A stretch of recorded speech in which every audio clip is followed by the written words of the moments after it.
Bonjour à tous, messieurs les anciens combattants, Jacques Cobien, cher Jacques, monsieur Ricardi, lieutenant Trouillou, mesdames et messieurs les adjoints et conseillers municipaux.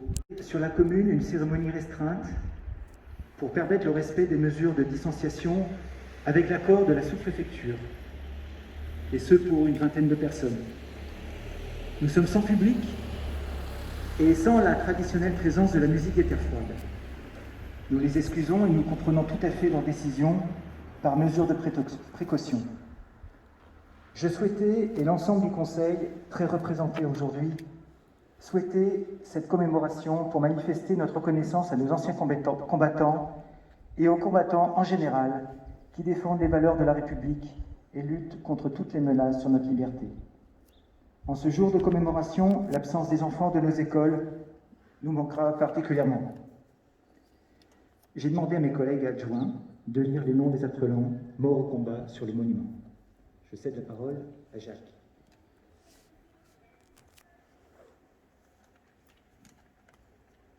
Oui, nous rendons hommage aujourd'hui à tous ceux qui ont laissé leur vie lors de ces combats. Donc nous avons fait pour tout le monde garde à vous.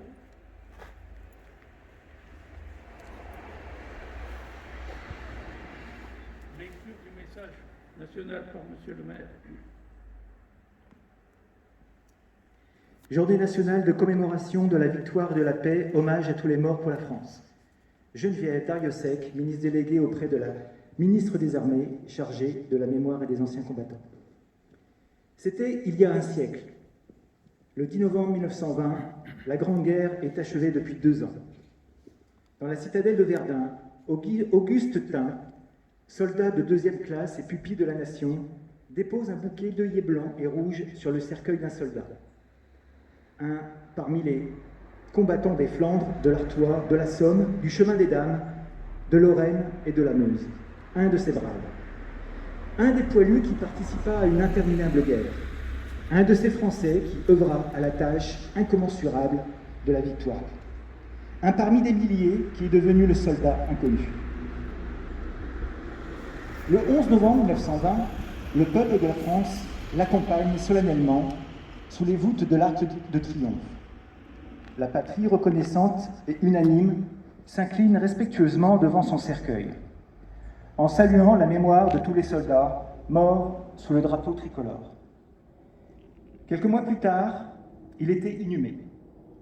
Depuis 1923, la flamme du souvenir veille nuit et jour sur la tombe.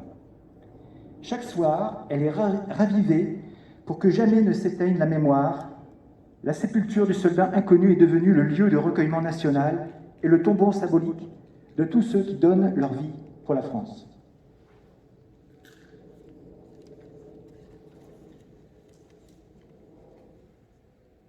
Cet anonyme représente chacun de nos morts et tous nos morts en même temps. Cette mémoire vit également dans chacune de nos communes, dans chaque ville et village de France, dans chacun de nos monuments aux morts, dans chacun des cimetières, dans nos mémoires familiales.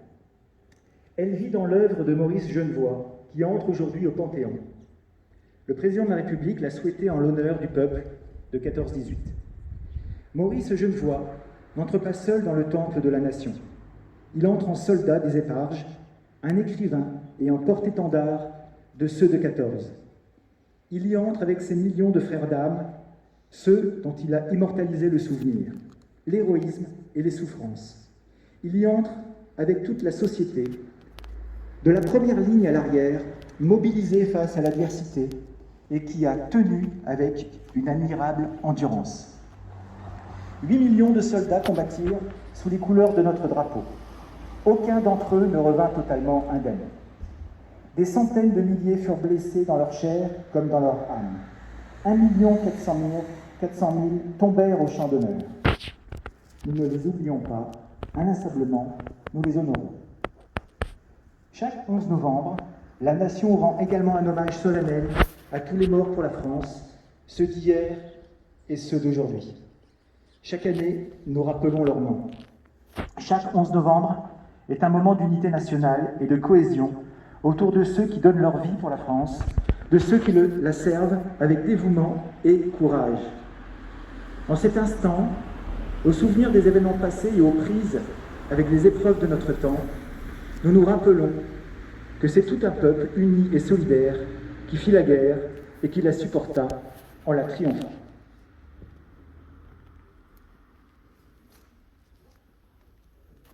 Nous allons procéder au dépôt du germe de la commune. Je vois que ça a été déjà fait, puisque c'est en place. Et maintenant, nous allons écouter la musique aux morts.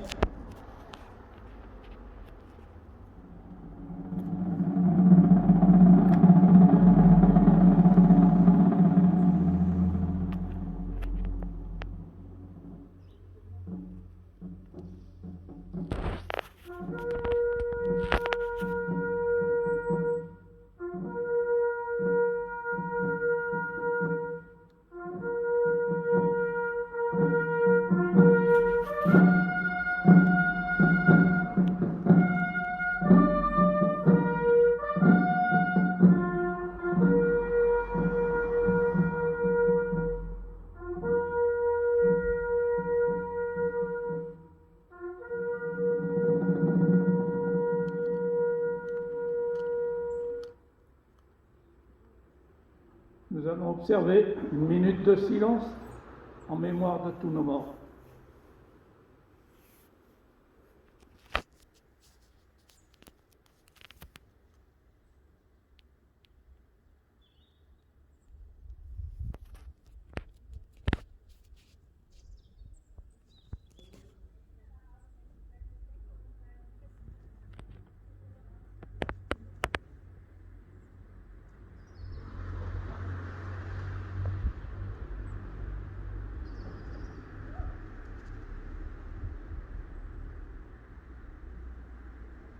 Fin de la minute de silence.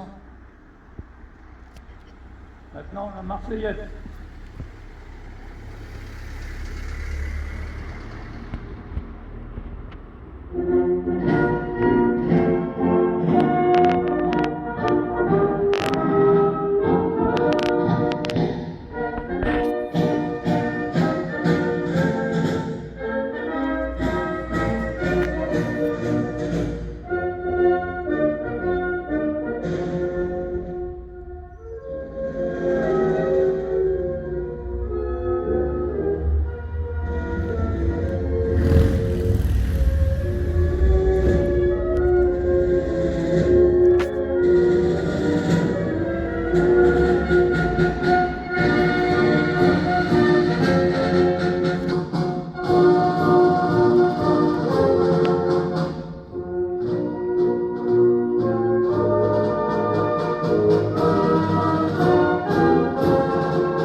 Maintenant, la lecture de tous ceux qui sont tombés au champ d'honneur entre 14 et 18.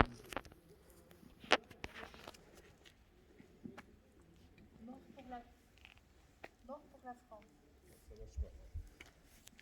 Mort pour la France.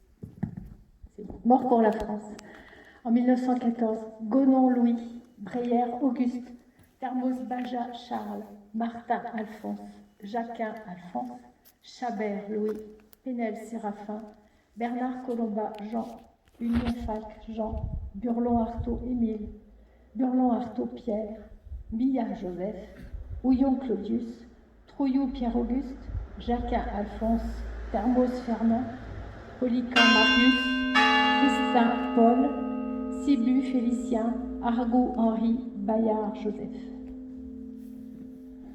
Mort pour la France, 1914, Guillermoz Louis, Bastien Jules, Vichard Joanny, Pité Joseph, Pénel Nicolo Émile, 1915, Paré Marcel, Depierre Joanny, Gonnet Auguste, Rival Jean, Rival François, Revol Louis, Prudhomme Victor, Julien Joseph, Pité Marius, Ripé Édouard, Ré Alexandre, Simon Louis, Julien Martin Paul, Tête Pierre, Gonon Jean. Mort pour la France, 1916. Diane Paul, Bernet Joseph, Gonnet Eugène, Gudet Joanny, Guichard Louis-Alphonse, Robert Joseph, Trouillou Pierre-Alexis, Trouillou Joseph, Termos Marius, Vial Louis, Trouillou Gustave, Termos Masson Joseph, Jaillet Marcel, Guichard Léon Louis, Venel Nicolo Baptiste, 1917, Union Barthélemy, Rabatel Joseph, Bois Joseph, Vigne Louis, Albert Despierres Coropo, Indochine 1948. Mort pour la France en 1918, Moulin Marius, Doucet-Bon Victor, Penel Colin Vincent, Robert Pégard Louis, Guina Marcel, Reynaud du Laurier Paul, Journet Louis, Alex Billot Alexandre, Thermos Marcel, Thermos Masson Marius, Charvet Fernand, Sibu Jules, Penel Marius, Méran Paul, Pitet Auguste. En 1919, Union Eugène. En 1920, Gigarel Alphonse.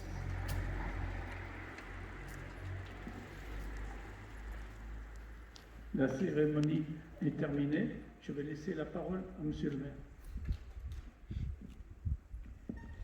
Je vais finir par le nom des militaires tombés en opération extérieure cette année.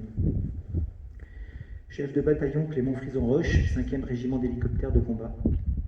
Chef de bataillon Benjamin Gireux, 5e régiment d'hélicoptères de combat. Chef d'escadron Nicolas Mégard, 5e régiment d'hélicoptères de combat. Capitaine Pierre Emmanuel Bockel, 5e régiment d'hélicoptères de combat. Capitaine Alex Maurice, 5e régiment d'hélicoptères de combat. Major Julien Carrette, 5e régiment d'hélicoptères de combat. Maréchal des logis Romain Salle de Saint-Paul, 5e régiment d'hélicoptères de combat. Chef d'escadron Romain Chomel de Jarnieux, 4e régiment de chasseurs. Adjudant Alexandre Protin, 4e régiment de chasseurs. Maréchal des logis-chefs Valentin Duval, 4e régiment de chasseurs. Maréchal des logis-chefs Antoine Serre, 4e régiment de chasseurs. Adjudant Jérémy Lezy, 93e régiment d'artillerie de montagne.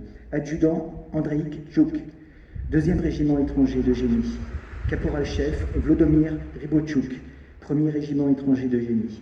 Brigadier-chef Dimitro Martinkiuk, 1er régiment étranger de cavalerie. Brigadier Kevin Clément, 1er régiment étranger de cavalerie. Brigadier Togo Achia Razavin Salama, 1er régiment de hussards parachutistes.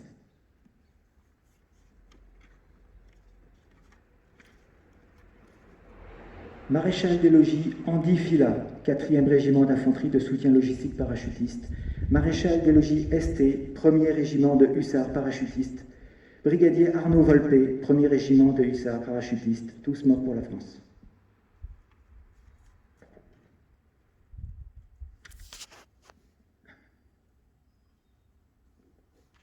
Je vous remercie donc pour cette cérémonie qui aura été rapide et en petit comité. Et vous souhaite avant tout une très bonne santé. À bientôt. Je vais saluer les drapeaux.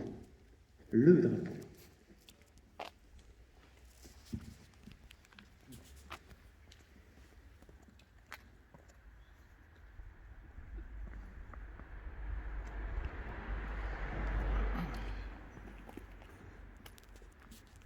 Et maintenant, vous pouvez disposer. Merci de votre présence.